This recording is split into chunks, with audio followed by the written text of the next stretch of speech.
Seems like we always have so many topics we want to get to here on the John Krasinski Show. We will talk about the return of Karl-Anthony Towns, the rise of the Timberwolves, the defense, the lingering offensive problems. We'll also have a Twitter question at the end, sponsored by Shepherd Goods and Lamb Chops Clothing Line. This is the John Krasinski Show. He's John Krasinski from The Athletic. I'm Jim Souhan from the Star Tribune.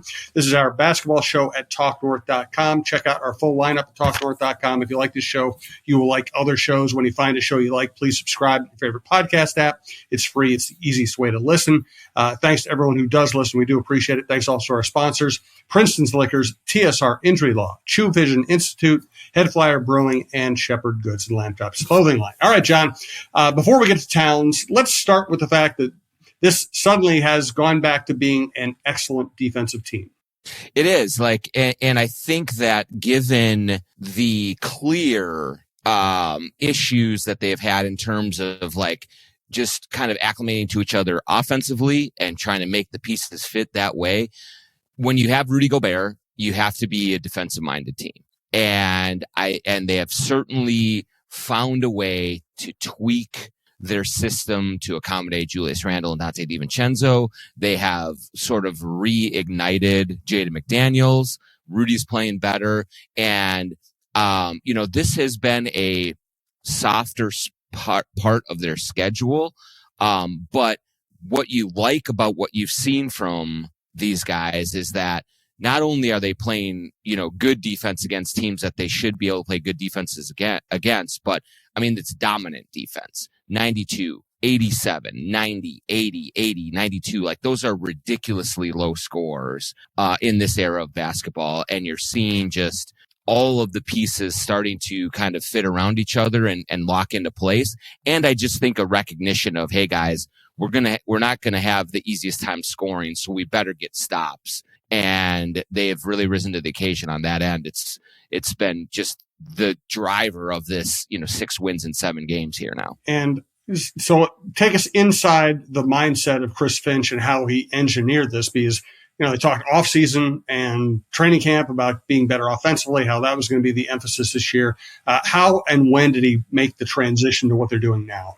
Yeah, I think it really has come down to, certainly there's been some schematic adjustments. I think last year they played with Karl-Anthony Towns and Rudy Gobert and kind of this supersized lineup with everyone besides Mike Conley essentially was big for their position. And they used that size to kind of suffocate opposing offenses. This version of the team does not have that size advantage because Julius Randle is a more just kind of conventional power forward, just with his frame and all of that.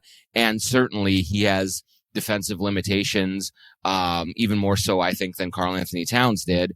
But they had to find a way to figure out, okay, how do we maximize what this team can do versus what last year's team? Now, last year's team was much more of we're going to be in the right spots and we're going to use our size and our length to make it just really, really difficult for teams to get shots off and to score. And then we're going to end possessions quickly with rebounds. Now, this year's team is different in that they still have size with Rudy. They still have size with Jaden.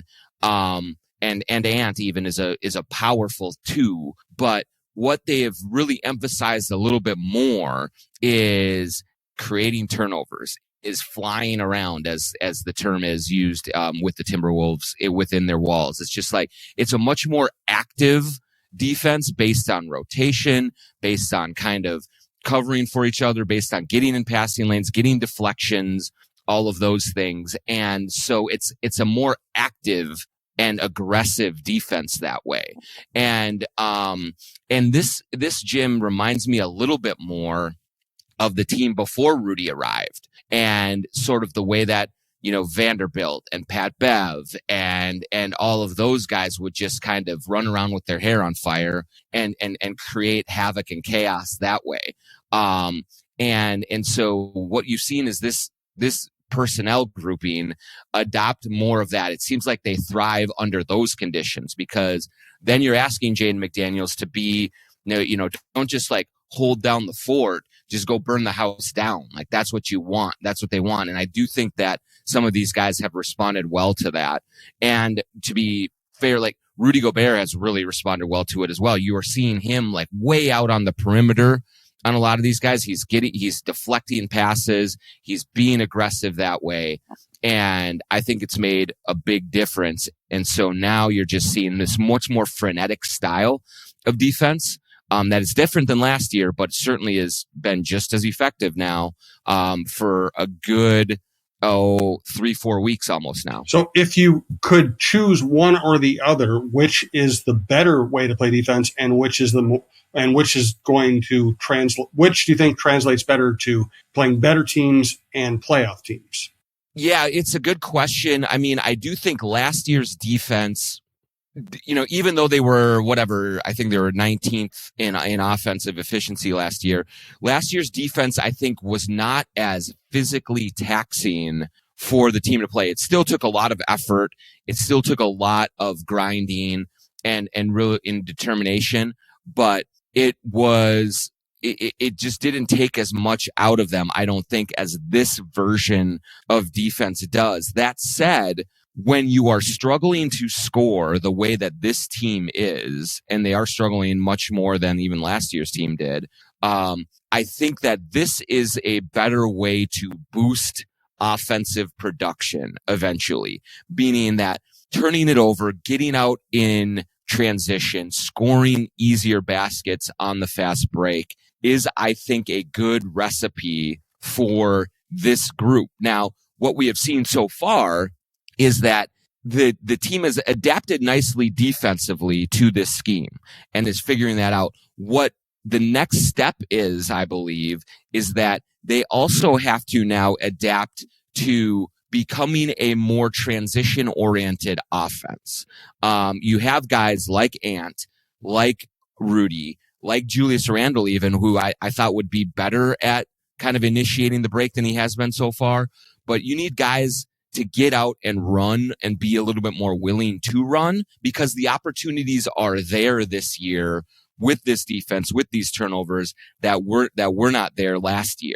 And I think that's a mentality shift as well. And so if they can kind of now get these guys to have in their minds to get out and run a little bit more, I think that this defense will help boost the offense a little bit more than last year's did. Yeah, agreed.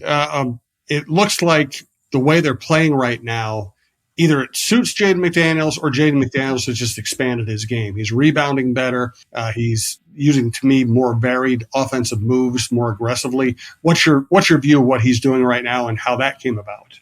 It was kind of hilarious, Jim.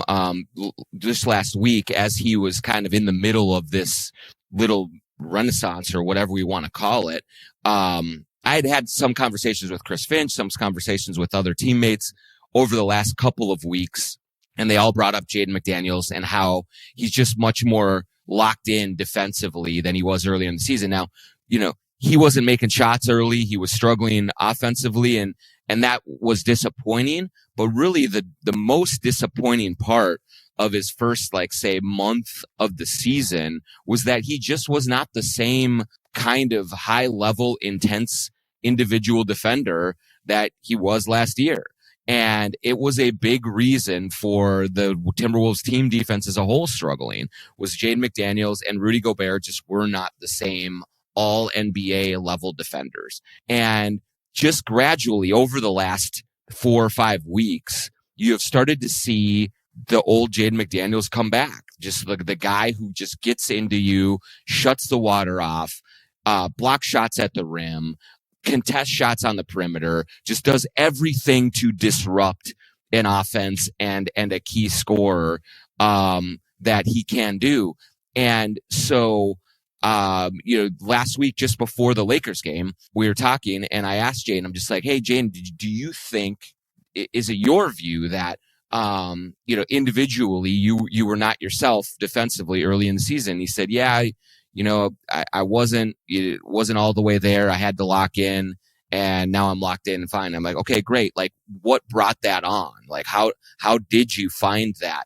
And he said, Yeah, just one day I just started to play. I said, I'm going to start playing defense again. And then I started playing defense. And, he probably just didn't really want to get into any real introspection, but it does feel like almost that a light switch did turn on like that. I mean, that's how drastic the difference has been over the last maybe 4 or 5 weeks of the season. Is just the way that he has locked in that way. And most importantly, we are seeing the rebounds step up. And he has 20 rebounds in the last 2 games. His first career double-double against San Antonio on Sunday, 12 points, 11 rebounds.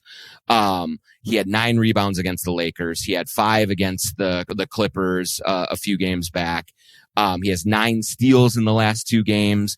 So, this is all defensive stuff. And this is what you've been waiting for. The shot will come and go. He's not going to go 7 for 11 every game like he did against the Lakers 2 games ago. That's fine. You're going to go through peaks and valleys with him offensively. But if he's grabbing rebounds, even if he grabs 6, 7 a game, that would be an enormous help to the Timberwolves in terms of ending possessions, in terms of creating second chances on offense, and getting things going that way.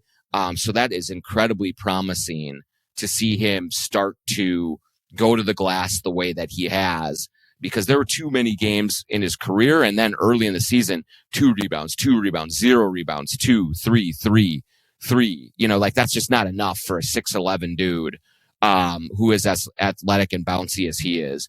And him getting on the boards and helping that way, it's just it's an enormous help for them. We love to work with local companies, especially those that really are invested in the sport we're talking about. That starts today with Princeton's Liquors. Yeah, hard to find anyone more invested, in local basketball than Princeton's Liquors and the Princeton family. Bill Princeton was an intern for the Timberwolves and Lynx back in the day, wore the crunch costume several times at several appearances one summer. And he and his family have been at Princeton's Liquors for decades and decades. They have the best selection of bourbon and of craft beer in the metro area. We all are gathering with family members. We're gathering with work friends, and just high school and college friends and all of those during the holiday season. And you want to come in and you want to wow people a little bit with, kind of a hard to find or a rare craft beer, a particular bourbon that you really want, that's going to open some eyes and say, ooh, hey, I guess you're stepping your game up this holiday season. And that's what you do. You go to Princeton's Liquors to step your game up, and they will take care of you.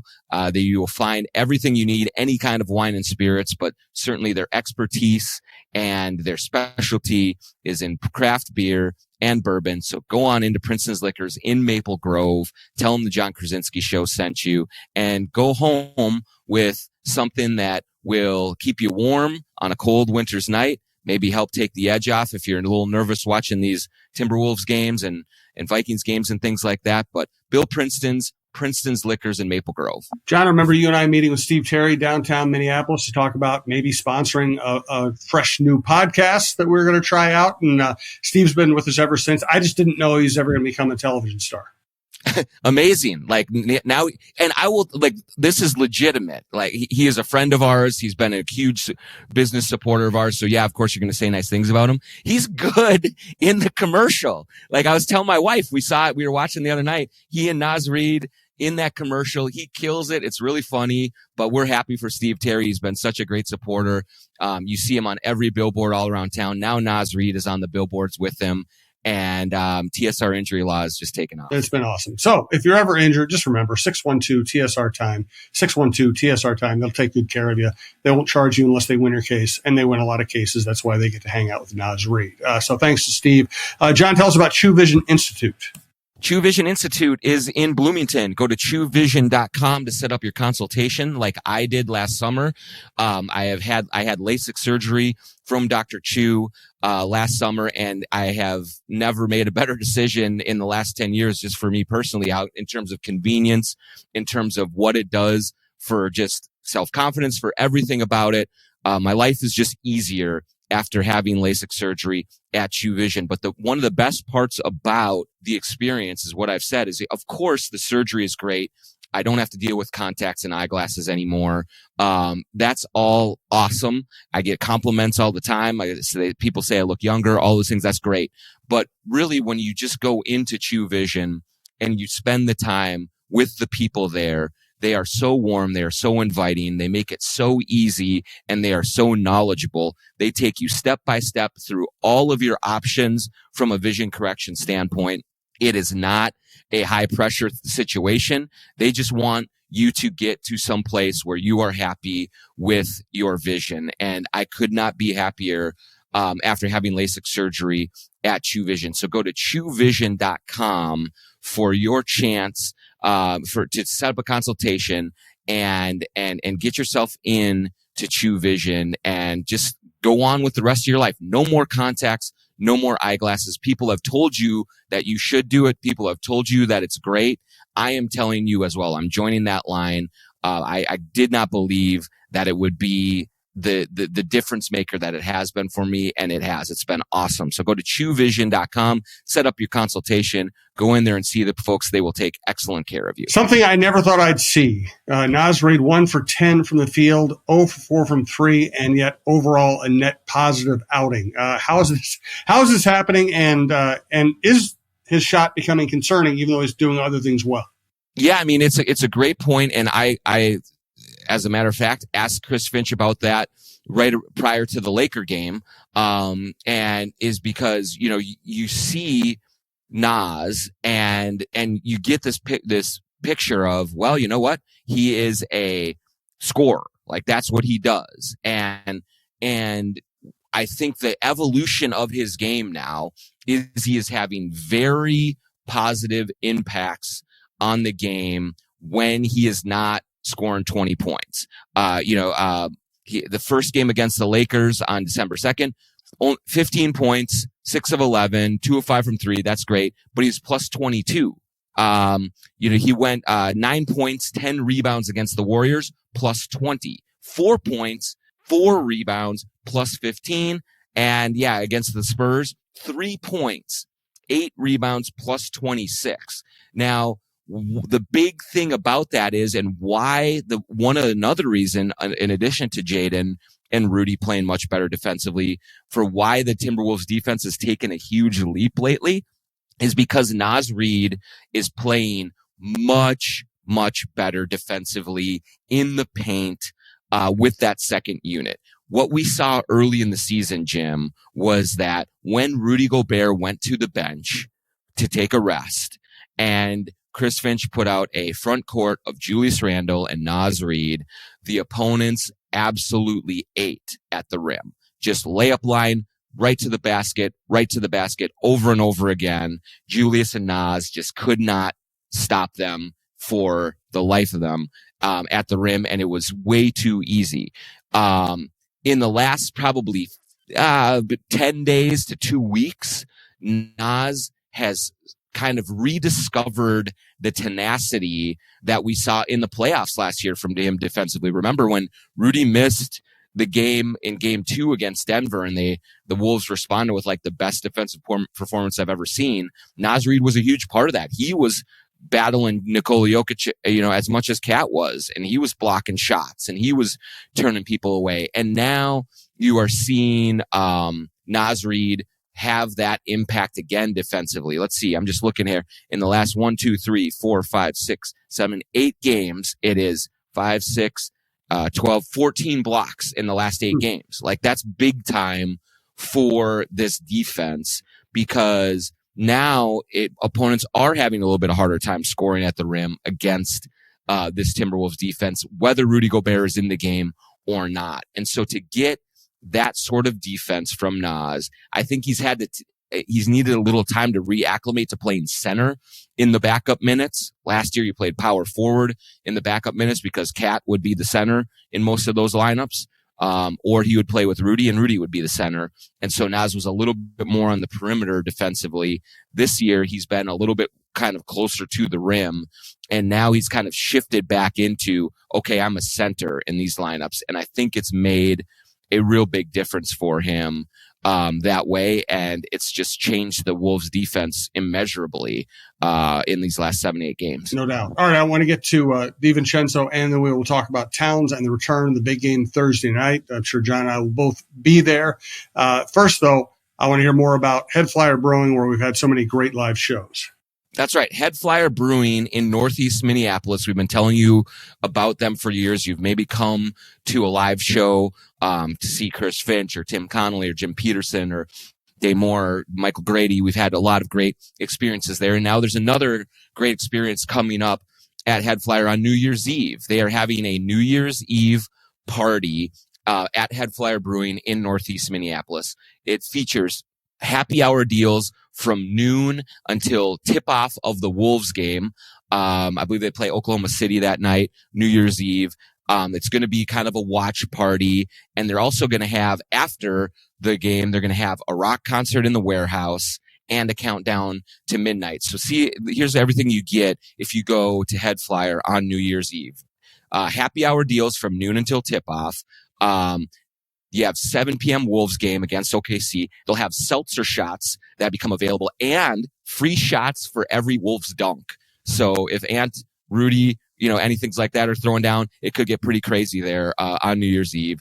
They'll have halftime commentary from the band, Four on the Floor, and halftime giveaways. And then they'll have a post-game concert until midnight with a countdown, and the tap room will close at 12:30. So if you're looking for a great place to hang out on New Year's Eve, watch the Wolves game, have amazing specials, then have a great little dance party afterward in their tap room. Fantastic place. Cannot recommend it enough. I actually might try to convince the wife to go. We'll see about that. But yeah, go to Head Flyer on New Year's Eve. If you want, you can go to their Facebook page, Head Flyer Brewing, for more details about it. But yeah, it starts all specials all day. Wolves game and then a concert right after. How can you beat that? Also, Four on the Floor is a hell of a band. And absolutely, we had their leader on one of our old podcasts from Hell's Kitchen back in the day. Really cool people, great band. That will be a lot of fun. All right, tell us more about Shepherd Goods and Lamb Chops. SGLambchops.com is the place to go for Shepherd's Good and Lamb Chops clothing. They have been a sponsor here for a little while now, but another one of those companies like Head Flyer, like TSR, that we have known for a long time prior to even having a business relationship with them. And they are just great people with fun, casual, stylish clothes to wear. Sweatpants, hoodies, t-shirts, hats, anything that you want to look good, but also feel very comfortable, super high quality stuff. You put on a piece of Head Flyer clothing, you know that they put a lot of care into the quality of the product that's going to last you for a very, very long time. We will do a Twitter question at the end of the day, at the end of the show for a giveaway, but use the promo code JONK20 at sglambchops.com for 20% off anything that you can get there. You have seen their collaborations with the Timberwolves at Wolves games in the Target Center shops. They have super cool hoodies and things that are connected right with the Timberwolves that you can buy at the arena. But then also you just go online to sglambchops.com for a bunch of different stuff that you can wear. You can wear it at home, lounging around. You can wear it out in the North Loop on a Friday night and feel really stylish and also really comfortable. sglambchops.com, JONK20 for 20% off anything at the site. All right, let's get to DiVincenzo before we get to Towns. He's playing well overall. He's playing good defense. What do you make of his shooting? Just acclimating something in his head? He's a better shooter than this.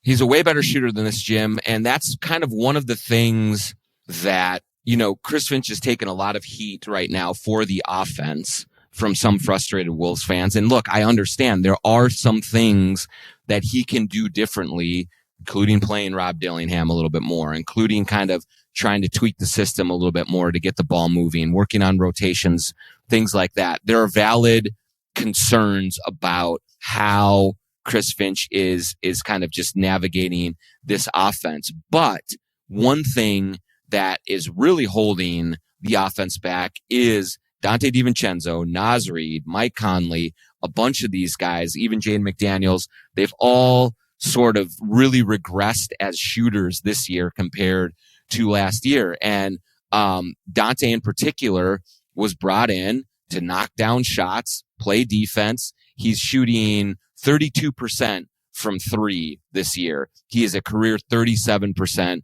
3-point shooter.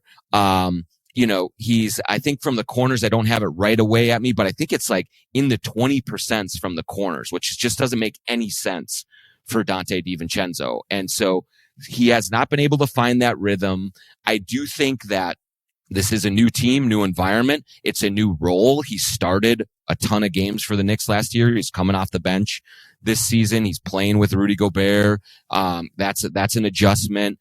Where he's getting his shots and stuff, like that's all been different. And I think he's had a hard time kind of acclimating to that. One thing I do love about what I have seen from Dante is we saw it against the Spurs on Sunday night, was that all season long, he has been turning the ball over actually quite a bit, trying to get the ball to Rudy Gobert. And some of them have been bad passes by him. Some of them have been Rudy just not catching the ball, as will often happen with Rudy.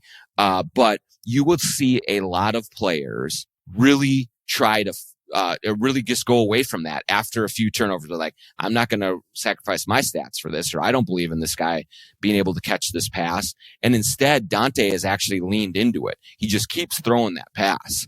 And it worked last night with a couple of lob passes, like right in a row, that really kind of loosened the game up. And so he is continuing to trust and work on that pairing with Rudy, because if they get that down, that can really open things up for him even more. And so I give him a ton of credit for sticking with that action and not giving up on it, because we've seen players give up on it with Rudy before, and Dante keeps throwing that pass. So that's good. But yeah, he has to start hitting shots. Like, he just has to. And if he does shoot closer to his career averages, you're going to see this offense really take a big leap in terms of efficiency and production. It's just that too many of the guys, with Dante at the very top of the list, are shooting substandard compared to what they normally do. I mean, I maybe this is a complete oversimplification, but for all of their offensive clunkiness and problems, if DiVincenzo and Naz Reid shoot the way they're capable of shooting, Willingham gets healthy, man, look out. Yeah, it's right there. I mean, because, I kind of, sometimes we will see, and you kind of chuckle a little bit after with Chris Finch after games, because a lot of his answers about the offensive struggles is, he'd say, hey, we got good shots, we're generating good looks. And you say, okay, come on, Finchy, like, there's got to be something more to it. But he is right. In like, a lot of these shots from Naz and Dante in particular are good, clean, open looks that just are not falling. And it would be one thing to say, like, oh man, they're just not generating it. And there are times where they have trouble generating good shots when Ant and Julius really just dominate the ball in ISO and do those things, and it can be really ugly. But if those two guys just knock down 43% of their open threes, wide open threes, which is not an unreasonable number for shooters of their caliber, man, that just changes everything for this offense. It would really, really help them to kind of loosen everything else up. And so far, they both have really struggled with that. I can't imagine it's going to last a whole lot longer. But if that dam breaks and you have, Dante hitting 4 or 5 threes a game on 9 or 10 attempts, you have Naz doing the same, man, that would go a long way toward curing a lot of what ails this Wolves offense. We'll be talking about Dillingham for a while, so let's go ahead and get to the big topic for the rest of this week, which is Karl-Anthony Towns coming back. Obviously, it's way too early to make any grand judgments about the trade, but where do you think things are with Cat and with the players who were exchanged for him? Yeah, I mean, look, when the Knicks play the Wolves on Thursday night, I think Karl-Anthony Towns is going to get one of the warmest receptions he's ever gotten at Target Center, because he is absolutely killing it offensively for the Knicks. in New York. I mean, they played last night. He had 22 points and 22 rebounds. Yeah. Like, I think he's leading the NBA in rebounding right now. He's playing center again. And I think that should again show people the sacrifice that he made the previous 2 years with Rudy Gobert to move. He was an all NBA center and he moved to power forward to accommodate Rudy Gobert, and he didn't complain about it. And he helped pass the ball to Rudy Gobert as much as anybody. But he's really playing well. Their Knicks offense is incredible. Now they are having some issues defensively with Towns, with kind of the whole group. And so when you look at kind of what they've done so far, they're 16-10, good record.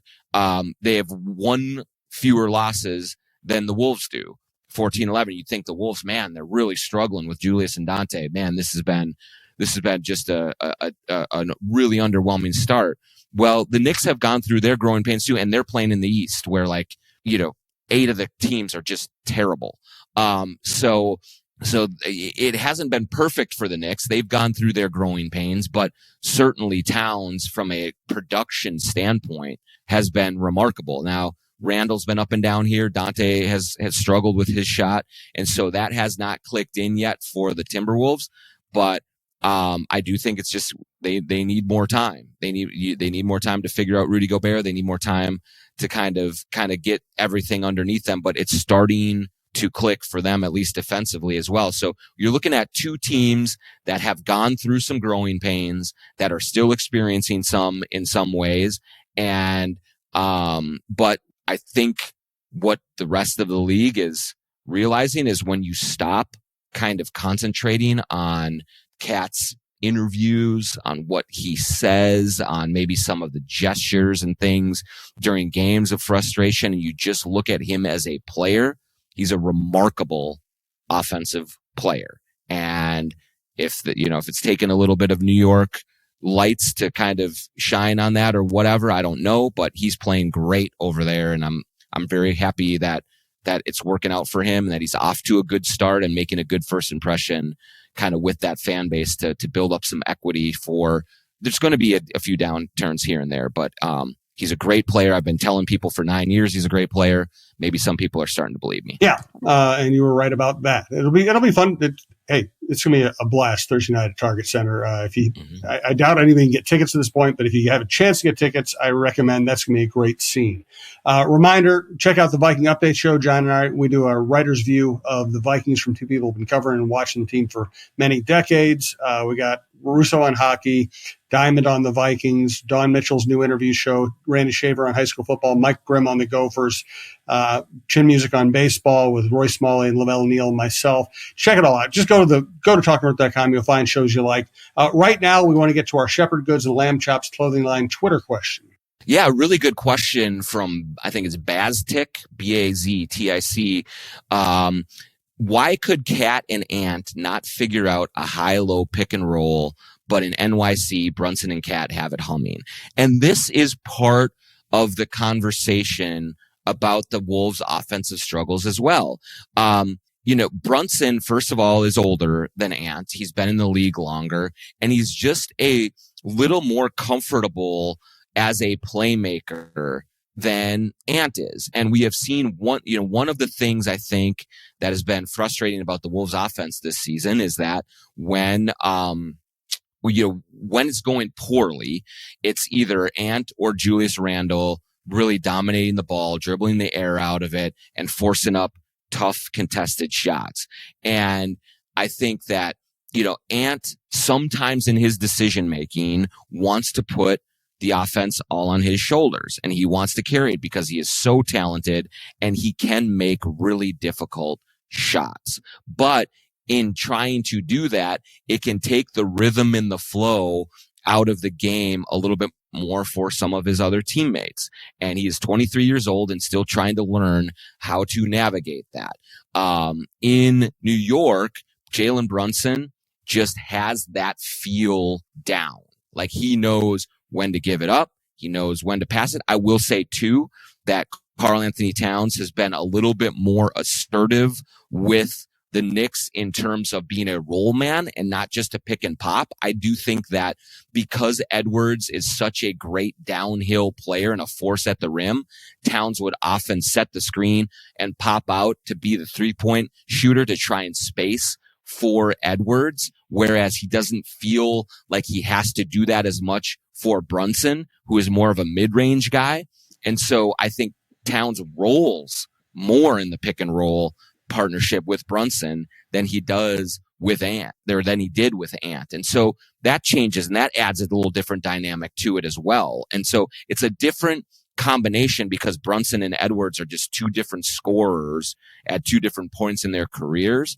But yeah, it's certainly been a huge part of why the Knicks offense has been so great.